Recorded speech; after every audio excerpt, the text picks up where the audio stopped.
الحمدللہ رب العالمین والصلاة والسلام علی رسول الامین وعلی آلہ وصحبہ اجمعین ومن تبعهم بإحسان الى یوم الدین۔ بلوغ المرام کا درس ہے اور آج باب الوضو کا درس ہوگا۔ باب الوضو۔ عن ابی ہریرہ رضی اللہ عنہ عن رسول اللہ صلی اللہ علیہ وسلم قال لولا ان اشق على امتی لامرتهم بالسباق مع كل وضوء، اخرجه مالک واحمد والنسائی وصححه ابن خزیمہ۔ وضو کا باب۔ ابو ہریرہ رضی اللہ تعالیٰ عنہ سے روایت ہے، وہ رسول اللہ صلی اللہ علیہ وسلم سے روایت کرتے ہیں کہ آپ نے فرمایا کہ اگر مجھے اپنی امت کو تکلیف اور مشقت میں ڈالنے کا، مبتلا کرنے کا اندیشہ نہیں ہوتا تو میں انہیں ہر وضو کے ساتھ مسواک کرنے کا حکم دیتا۔ اسے امام مالک، امام احمد اور امام نسائی رحمہم اللہ نے روایت کیا اور ابن خزیمہ رحمۃ اللہ علیہ نے اسے صحیح قرار دیا۔ یہ وضو کا باب ہے۔ وضو کے لغوی اور اصطلاحی معنی کیا ہے؟ لغوی طور پر وضو الوضاءۃ سے ہے، جس کے معنی حسن اور نظافت کے ہیں۔ لغوی طور پر جس کے معنی حسن اور نظافت کے ہیں، اور اصطلاح میں وضو کہتے ہیں التعبد للہ تعالی بغسل الاعضاء الاربعۃ علی صفۃ مخصوصہ۔ التعبد للہ تعالی بغسل الاعضاء الاربعۃ علی صفۃ مخصوصہ۔ اللہ تعالیٰ کی عبادت کرنا چار اعضاء کو دھوتے ہوئے مخصوص صفت کے مطابق، مخصوص طریقے سے چار اعضاء کو دھوتے ہوئے اللہ تعالیٰ کی عبادت کرنا، یہ وضو ہے۔ ظاہر ہے کہ جن اعضاء کو دھوئیں گے وہ تو تین ہیں، چہرہ، ہاتھ اور پاؤں، لیکن تقریباً اس میں سر کو بھی شامل کیا گیا، جبکہ سر کا مسح کریں گے، سر کو نہیں دھوئیں گے۔ تو بہرحال یہ وضو کی تعریف ہے۔ اس فرق کو یاد رکھنا چاہیے کہ واو کے ضمے کے ساتھ الوضو، واو کے ضمے کے ساتھ فعل الوضو کو کہتے ہیں، یعنی وضو کے عمل کو کہتے ہیں، اور واو کے فتح کے ساتھ الوضو، یہ جس پانی سے وضو کیا جاتا ہے اس پانی کو کہتے ہیں۔ تو جو عمل ہے وضو کا، اس کو وضو کہنا چاہیے، وضو نہیں کہنا چاہیے۔ اگر آپ کسی سے پوچھیں آپ نے وضو کیا، یہ پوچھنا چاہیے، یہ نہیں کہ آپ نے وضو کیا۔ عام طور پر لوگوں کی زبان پر لفظ وضو چڑھا ہوا ہے وضو کے فتح کے ساتھ، جبکہ اس کے معنی اس پانی کے ہیں جس سے وضو کیا جاتا ہے۔ تو پوچھنا چاہیے کہ آپ نے وضو کر لیا۔ اب آئیے حدیث کی طرف۔ حدیث کے راوی تو ابو ہریرہ رضی اللہ تعالیٰ عنہ ہیں، اور کئی دفعہ ہم ان کی سیرت کے تعلق سے بنیادی باتیں ذکر کر چکے ہیں، اب اس کی تکرار کی حاجت نہیں ہے۔ جو حدیث اس باب میں سب سے پہلی ہے، باب الوضو میں، اس میں اللہ کے رسول صلی اللہ علیہ وسلم نے اس بات کا ذکر فرمایا کہ اگر مجھے اپنی امت کو مشقت اور تکلیف میں ڈالنے کا اندیشہ نہیں ہوتا تو میں ہر وضو کے ساتھ انہیں مسواک کرنے کا حکم دیتا۔ یہ وضو کا باب ہے، اور وضو کے بعد میں وہ وضو کا طریقہ بھی بیان کریں گے، اور ساتھ میں وضو کے جو اعمال ہیں اس کا بھی ذکر کریں گے۔ ان اعمال میں کچھ تو واجب ہیں، کچھ سنن ہیں، تو یہاں انہوں نے ایک ایسی چیز کا ذکر کیا جو وضو میں سنت ہے، اور وہ ہے مسواک کرنا. اور اللہ کے رسول صلی اللہ علیہ وسلم کا یہ فرمان اس بات کی دلیل ہے کہ آپ نے یہ حکم اس لیے نہیں دیا تاکہ آپ کی امت مشقت اور تکلیف میں مبتلا نہ ہو. یہاں یہ بات واضح رہنی چاہیے کہ وضو مستقل ایک عبادت ہے، اس لیے وضو کے لیے نیت شرط ہے. ورنہ عام طور پر جو نظافت کا باب ہے اس کے لیے نیت شرط نہیں ہے. جیسے کسی کے کپڑوں پر اگر کوئی گندگی لگ جائے تو اسے یہ نیت کرنا ضروری نہیں ہے کہ وہ اپنے کپڑوں سے گندگی کو صاف کر رہا ہے. جس طرح کسی کے کپڑوں پر کوئی گندگی ہو تو اسے گندگی صاف کر لینا کافی ہو جاتا ہے، یہ نیت کرنے کی ضرورت نہیں ہوتی کہ وہ گندگی کو صاف کر رہا ہے. نظافت کے باب میں یہی معاملہ ہے، نیت نظافت کے باب میں شرط نہیں ہوتی. لیکن وضو کا یہ معاملہ نہیں ہے، بلکہ وضو عبادت ہے، اس لیے اس میں نیت ضروری ہے. اس حدیث میں اللہ کے رسول صلی اللہ علیہ وسلم نے لَأَمَرْتُهُمْ جو فرمایا یہ امر ایجاب کے لیے ہے، یعنی اگر مجھے اس بات کا اندیشہ نہیں ہوتا کہ میری امت مشقت میں مبتلا ہو جائے گی تو میں حکم دیتا. تو یہ جو حکم ہوتا یہاں یہ ایجاب یعنی واجب کر دیتا کہ ہر وضو کے ساتھ مسواک کریں، کیونکہ وضو میں مسواک کرنا سنت کے طور پر تو اب بھی باقی ہے، سنت کے طور پر تو وہ باقی ہے. تو اس لیے یہاں جو امر ہے اس سے مراد وہ امر ایجاب ہے، یعنی میں واجب کر دیتا. اس حدیث کے فوائد کیا ہیں؟ اس حدیث سے پہلی جو بات معلوم ہوتی ہے وہ یہ کہ جب بھی وضو کیا جائے تو اس کے ساتھ مسواک کرنا مستحب ہے. مسواک کرنا یہ وضو کے مستحب اوقات یا مواقع میں سے ہے. وضو سے پہلے مسواک کرنا یہ مسواک کے مستحب اوقات میں سے ہے. اس حدیث سے یہ بات بھی معلوم ہوتی ہے کہ مسواک بہت افضل ہے. السواک مطہرۃ للفم مرضاۃ بالرب، کہ مسواک یہ منہ کی صفائی کا ذریعہ ہے اور رب تعالیٰ کو راضی کرنے کا ذریعہ ہے. اگر اس کی فضیلت میں کوئی اور چیز نہیں ہوتی تو صرف یہ ایک حدیث بھی ہوتی تو اس کی فضیلت کو جاننے کے لیے کافی ہو جاتا کہ مسواک منہ کی صفائی کا ذریعہ اور رب کو راضی کرنے کا ذریعہ ہے. اور اس حدیث سے یہ بات بھی معلوم ہوتی ہے کہ اللہ کے رسول صلی اللہ علیہ وسلم اپنی امت پر بڑے مہربان تھے اور بہت زیادہ شفقت کرنے والے تھے، اس لیے کہ آپ نے امت کی تکلیف اور مشقت کے اندیشے سے ہر وضو کے موقع پر مسواک کرنے کو آپ نے واجب نہیں کیا. یہ آپ صلی اللہ علیہ وسلم کی رحمت اور شفقت ہے اپنی امت کے ساتھ.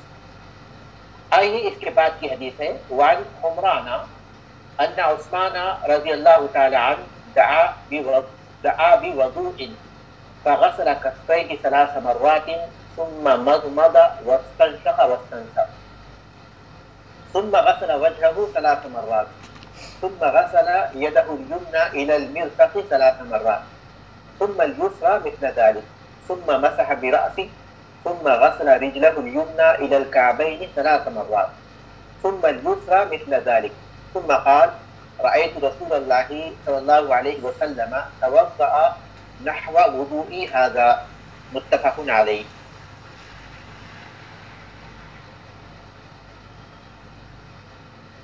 حمران رحمہ اللہ سے روایت ہے،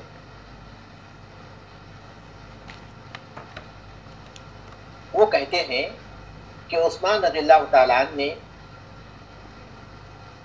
وضو کے لیے پانی منگوایا. عثمان رضی اللہ تعالیٰ عنہ نے وضو کے لیے پانی منگوایا اور پھر اپنی دونوں ہتھیلیوں کو، دونوں ہاتھ کی ہتھیلیوں کو 3 مرتبہ دھویا.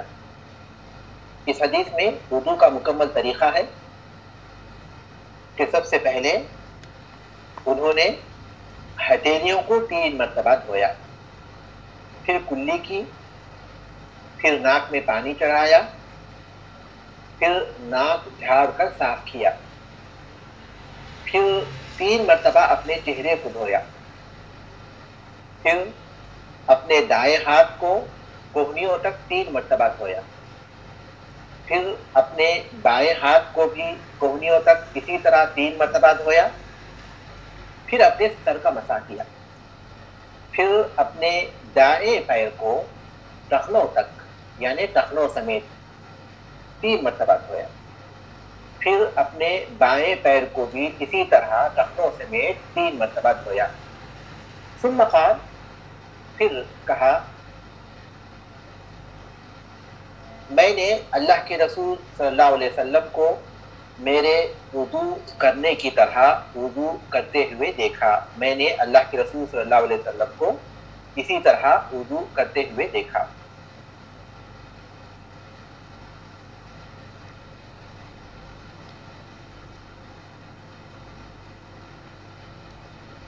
اس حدیث کو امام بخاری اور امام مسلم رحمہم اللہ نے اپنی صحیح میں روایت کی ہے۔ یہاں یہ حدیث مکمل نہیں ہے، مؤلف رحمۃ اللہ علیہ نے اختصار کی نیت سے اس کے باقی حصے کو حذف کیا، کیونکہ اس کا باقی حصہ ہے کہ اللہ کے رسول صلی اللہ علیہ وسلم کو میں نے اس طرح وضو کرتے ہوئے دیکھا۔ ثم قال، پھر آپ صلی اللہ علیہ وسلم نے فرمایا، من توضأ نحو وضوء هذا ثم صلى ركعتين لا يحدث فيهما نفسه غفر له ما تقدم من ذنبه، کہ جو میرے اس وضو کی طرح وضو کرے، پھر 2 رکعت نماز پڑھے، اس درمیان میں کوئی دنیاوی گفتگو نہ کرے، تو اس کے سارے گناہ بخش دیے جاتے ہیں۔ یہ حدیث کا باقی حصہ ہے جو یہاں موجود ہے۔ تو آئیے اس حدیث کی طرف ہم لوٹتے ہیں۔ سب سے پہلے حدیث کو جو روایت کرنے والے ہیں وہ ہیں عمران علیہ السلام۔ عمران یہ فارس میں ابو بکر صدیق رضی اللہ تعالیٰ کی خلافت کے دور میں جنگ کے دوران گرفتار ہوئے تھے۔ خالد ابن ولید رضی اللہ تعالیٰ کی قیادت میں فارس میں جو جنگیں ہوئی تھیں، ان جنگوں میں سے کسی جنگ کے موقع پر یہ گرفتار ہوئے اور مدینہ لائے گئے، عثمان رضی اللہ تعالیٰ کے حصے میں آئے تو انہوں نے انہیں آزاد کر دیا۔ یہ ہے عمران ابن ابان، عمران ابن ابان۔ وہ اس حدیث کو روایت کرتے ہیں اور ان کی وفات کے بارے میں آتا ہے کہ 75 ہجری میں ان کی وفات ہوئی، اور اس میں وضو کا طریقہ بیان کرنے والے تو عثمان ابن عفان رضی اللہ تعالیٰ ہیں۔ عثمان ابن عفان رضی اللہ تعالیٰ خلفائے راشدین میں سے ہیں۔ ہجرت سے 47 ایئرز یعنی 47 سال پہلے پیدا ہوئے اور 35 ہجری میں ان کی شہادت ہوئی۔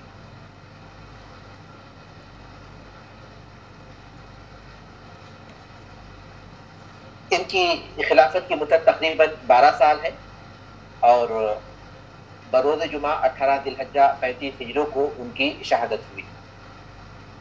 92 حدیث ان سے روایت کی گئی ہے، 92 احادیث۔ تو انہوں نے وضو کا پانی منگوایا، وضو کرنے کے لیے پانی منگوایا، اور اس کے بعد پھر مکمل وضو کر کر بتایا، جیسا کہ اس حدیث میں بیان کیا گیا ہے۔ اس میں مکمل وضو ہے، اور اس کی ترجمانی کے دوران وہ طریقہ ہمارے سامنے آ چکا ہے۔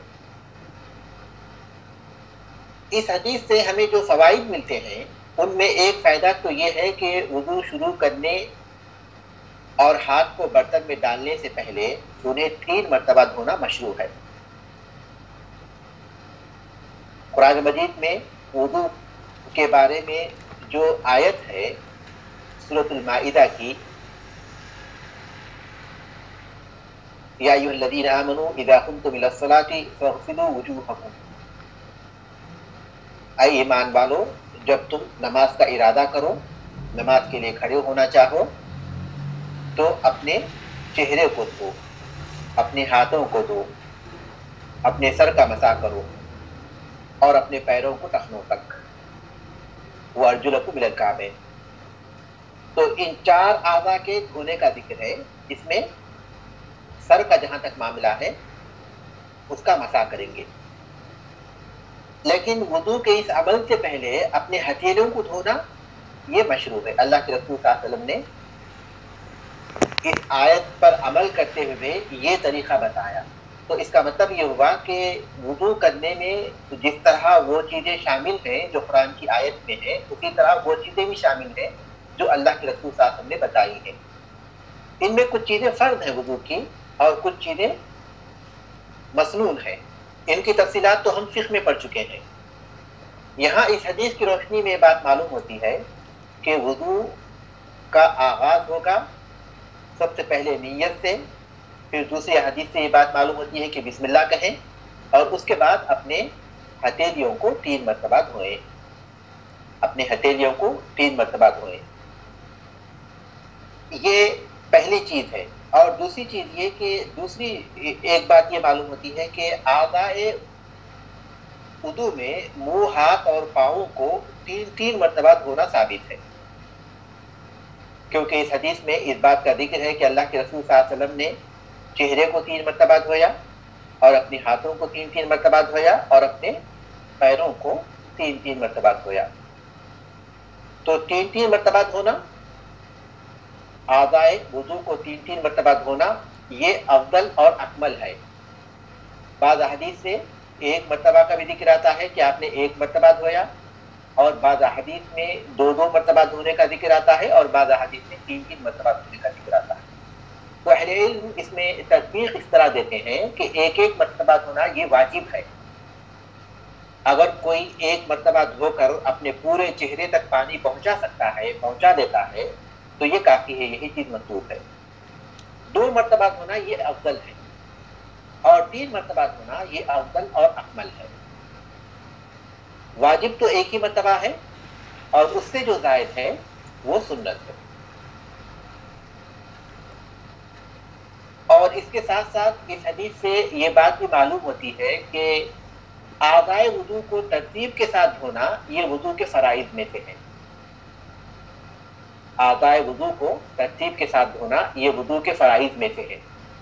قرآن کی جو آیت وضو کے سلسلے میں سورۃ المائدہ میں ہے، اس میں ہم دیکھ رہے ہیں کہ اللہ تبارک و تعالیٰ نے پہلے ہاتھوں کے دھونے، پہلے چہرے دھونے، پھر ہاتھوں کے دھونے کا ذکر کیا، اس کے بعد پھر سر کے مسح کا ذکر فرمایا، پھر پیروں کے دھونے کا ذکر کیا۔ اگر ترتیب شرط نہیں ہوتی تو اللہ تبارک و تعالیٰ ایک ساتھ دھونے کے آدھا ذکر فرما دیتے، یعنی چہرے، ہاتھوں اور پیروں کو دھو اور اپنے سر کا مسح کرو، لیکن اللہ تبارک و تعالیٰ نے دھونے کے اعضاء کے درمیان مسح کی چیز داخل فرمائی، یعنی سر کے مسح کا ذکر فرمایا۔ یہ اس بات کی دلیل ہے کہ ترتیب واجب ہے، اور اللہ کے رسول صلی اللہ علیہ وسلم نے قرآن کی اس آیت پر عمل کرتے ہوئے ترتیب کے ساتھ وضو کیا، تو یہ اس بات کی دلیل ہے کہ اسی ترتیب کے ساتھ دھونا یہ وضو کے فرائض میں سے ہے۔ البتہ دائیں بائیں کا جہاں تک معاملہ ہے کہ پہلے دائیں ہاتھ کو دھوئیں گے 3 دفعہ، پھر بائیں ہاتھ کو دھوئیں گے 3 دفعہ، اسی طرح پیروں میں، یہ جو دائیں بائیں کی ترتیب ہے یہ البتہ مسنون ہے۔ اس حدیث سے یہ بھی معلوم ہوتا ہے کہ کلی کرنا، ناک میں پانی ڈالنا اور ناک جھاڑنا اسی ترتیب سے مشروع ہے۔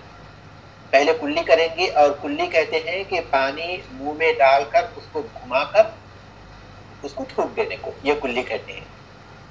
اور استنشاق کہتے ہیں ناک میں پانی ڈالنا، کہ پانی ناک میں چڑھایا جائے، اور پھر اس کے بعد استنثار کہتے ہیں جو پانی ناک میں چڑھایا گیا ہے اس کو جھاڑنا، اسی ترتیب کے ساتھ اسے کرنا چاہیے، اور جمہور کے نزدیک یہ واجب ہے۔ اس حدیث سے یہ بات بھی معلوم ہوتی ہے کہ اعضاء کے دھونے میں جو دائیں اور بائیں کا معاملہ ہے تو دائیں سے آغاز کرنا یہ مستحب ہے۔ اس حدیث سے یہ بھی معلوم ہوتا ہے کہ صحابہ کرام رضوان اللہ علیہم شریعت کا علم پہنچانے اور لوگوں کو اللہ تعالیٰ کا دین سکھانے کے بڑے حریص تھے. جیسا کہ عثمان رضی اللہ تعالیٰ نے باقاعدہ اس چیز کو لوگوں کے سامنے آپ نے وضو کیا اور اسے کر کر بتایا. یہ بات معلوم ہوتی ہے کہ دین کا جو علم ہمارے پاس ہے، ہماری یہ کوشش ہونی چاہیے کہ ان لوگوں تک جو اس سے ناواقف ہیں ان تک وہ باتیں پہنچانے کی کوشش کریں. اس حدیث سے یہ بات بھی معلوم ہوتی ہے کہ کسی بھی چیز کا عملی جو طریقہ ہے وہ بہتر طور پر ذہن نشین ہوتا ہے. لہذا استاد کو چاہیے کہ جب اس کے پاس موقع ہو تو صورتحال کے اعتبار سے طلباء کو عملی طور پر وہ چیزیں سکھائے جو ان کے لیے ذہن نشین ہونے کے اعتبار سے بہتر ہو. اب آئیے اس کے بعد والی حدیث کی طرف. وعن علی رضی اللہ عنہ فی صفت وضوء النبی صلی اللہ علیہ وسلم قال ومسح برأسه واحدة اخرجہ ابو داؤد.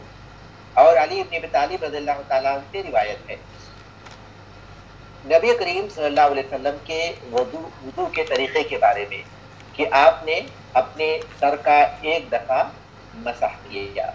اسے ابو داؤد نے روایت کیا ہے. حدیث کے جو راوی ہیں علی ابن ابی طالب رضی اللہ تعالیٰ، تاریخ اسلام میں انہی کی سیرت اور انہی کی خلافت کے بارے میں ہم گفتگو کر رہے ہیں اور وہاں ہم تفصیل سے ذکر کر چکے ہیں ان کی سیرت کے بارے میں، لہذا تکرار کی ضرورت نہیں. عام طور پر معروف ہے کہ ان سے 423 احادیث روایت کی گئی ہے. 423 احادیث ان سے روایت کی گئی ہے جو حدیث کی مختلف کتابوں میں ہے. اور یہاں جو حدیث بیان کی گئی ہے وہ اس کا مختصر سا حصہ ہے، ورنہ جو اس کا مکمل حصہ ہے اس میں یہ کہ انہوں نے پورے وضو کا ذکر کیا.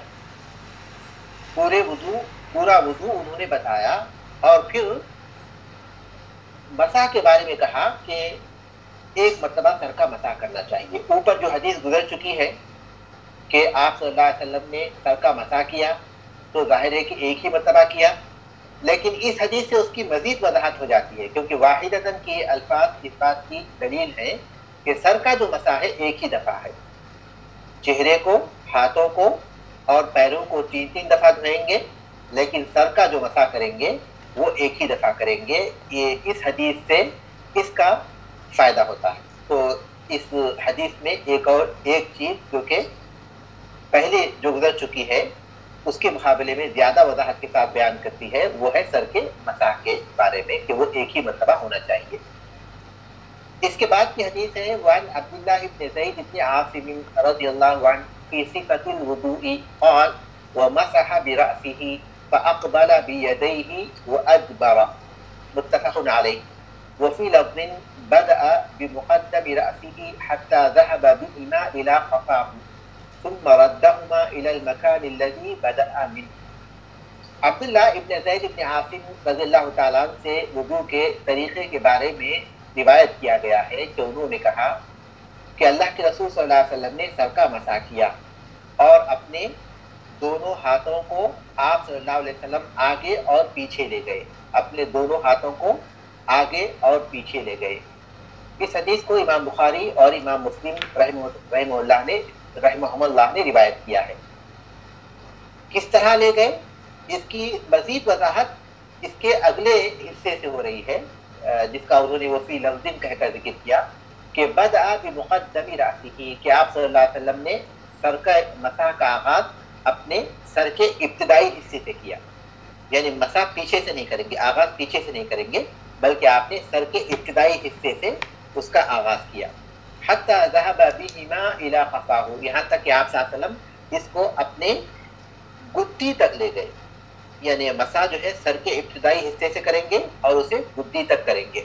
ثم ردهما الى المكان الذي بدا منه پھر ان دونوں ہاتھوں کو آپ نے لوٹا دیا اس مقام پر جہاں سے آپ نے ان کا مسح شروع کیا تھا. حدیث کے جو راوی ہیں وہ عبداللہ ابن زید ابن عاصم رضی اللہ تعالیٰ عنہ ہیں. یہ انصاری تھے غزوہ احد میں یہ شریک رہے اور اس کے بعد کے غزوات میں بھی وہ شریک رہے. یمامہ میں وحشی کے ساتھ مل کر انہوں نے مسیلمہ کذاب کو قتل کیا تھا.